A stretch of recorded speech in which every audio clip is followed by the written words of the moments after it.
Bojxona organlari tomonidan sifati kafolatlanmagan dori vositalarini chetdan noqonuniy olib kirilishi va ichki hududda aylanishiga qarshi kurash olib borilmoqda. Ayniqsa, chegara bojxona postlari orqali harakatlanayotgan yo'lovchilar va avtotransport vositalari bojxonachilar tomonidan sergaklik bilan bojxona nazoratidan o'tkazilmoqda.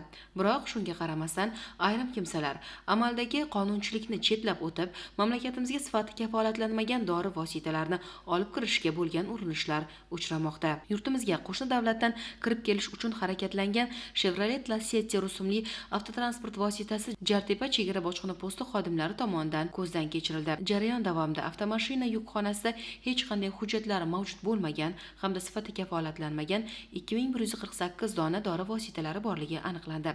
Mazkur dori vositalari dastlabki hisob-kitoblarga ko'ra qiymati 57 million so'mni tashkil etmoqda. Mazkur holatda avtomobilning yukxonasidan hech qanday hujjatlari bo'lmagan hamda sifati kafolatlanmagan, qiymati 57 million so'mdan ziyod bo'lgan jami 2150 dona dori vositalari borligi ma'lum bo'ldi.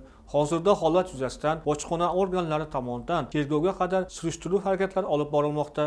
Eslatib o'tamiz, dori vositalari va tibbiy buyumlarni jismoniy shaxslar tomonidan shaxsiy foydalanish uchun olib kirish hamda olib chiqish tartibi O'zbekiston Respublikasi Vazirlar Mahkamasining 2016 yil 8 iyundagi 191 sonli qarori bilan tartibga solinadi.